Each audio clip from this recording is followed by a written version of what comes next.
Hey Southo, it's Mrs. Z, back with another read aloud. Today I am reading Looking at Lincoln. February 12th is President Abraham Lincoln's birthday, so I thought it only appropriate to read a book about President Abraham Lincoln. Looking at Lincoln by Myra Kalman. Looking at Lincoln. Reading with permission from Puffin Books. One day, while walking through the park on my way to breakfast, I saw a very tall man. He reminded me of someone, but I could not think who. At the coffee shop, I ordered pancakes. They were delicious. We paid with a Lincoln and 2 Washingtons. And then I remembered the man I had seen looked exactly like Abraham Lincoln. Abraham Lincoln, the 16th President of the United States. Who was he? I went to the library to find out. Abraham Lincoln was such an amazing man that there are over 16,000 books written about him.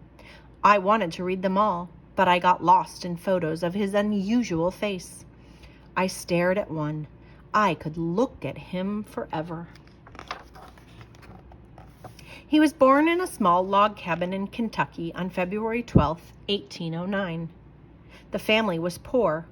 Abe was a dreamer. He did not like to do chores. He loved to read. He was lucky. His stepmother loved him like crazy, and he adored her.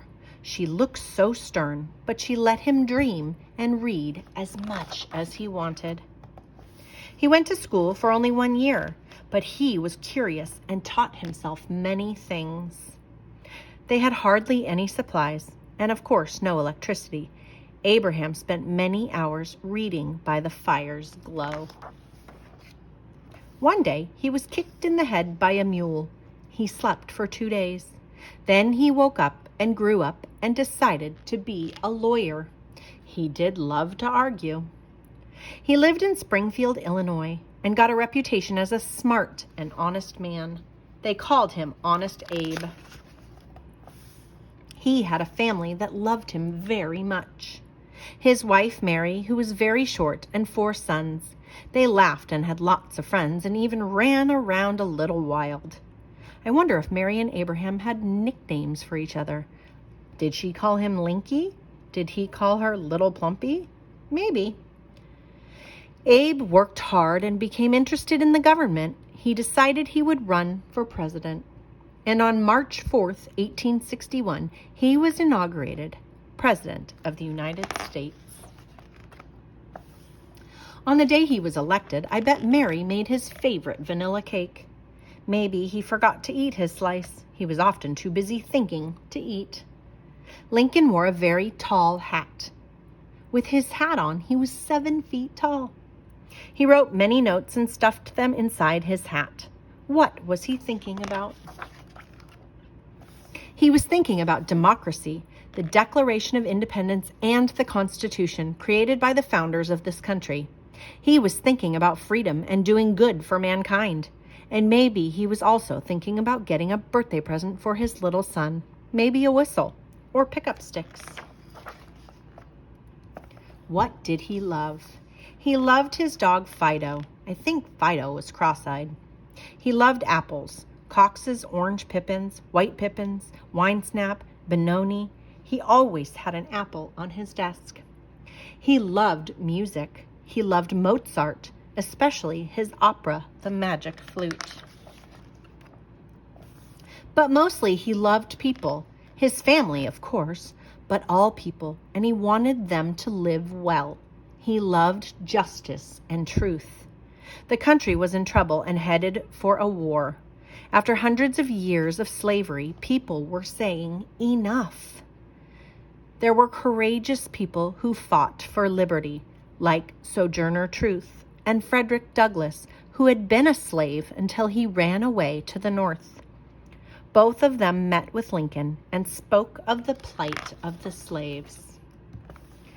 Lincoln hated slavery and wrote to a friend, "If slavery is not wrong, nothing is wrong." During his presidency, he issued the Emancipation Proclamation, the first official step towards freeing millions of slaves. It was a difficult time to be president.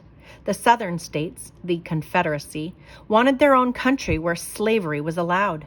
Lincoln said no. We must stay one country. The Northern states, the Union, believed that slavery should be abolished, and so they went to war.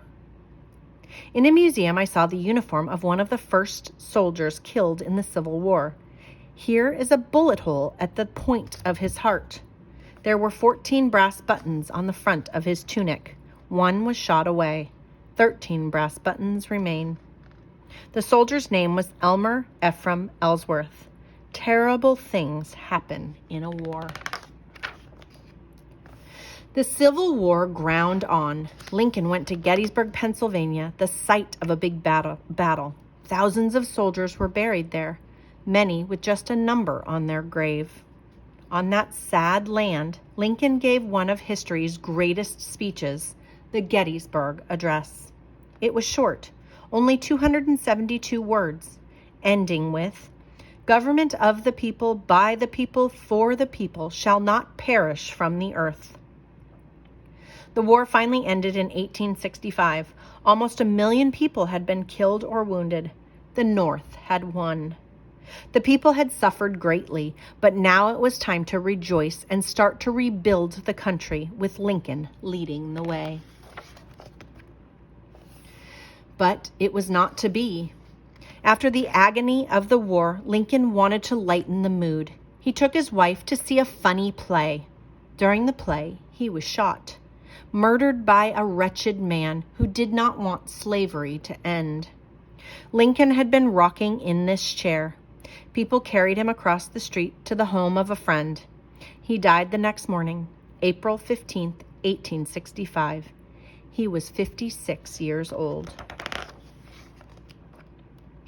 The news spread. People across the land wept with grief for their fallen leader.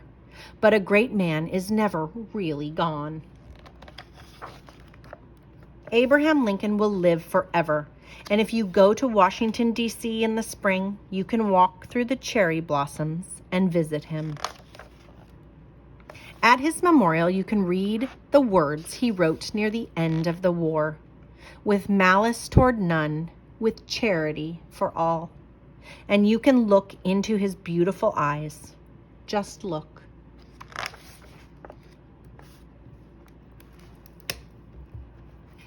And that is looking at Lincoln.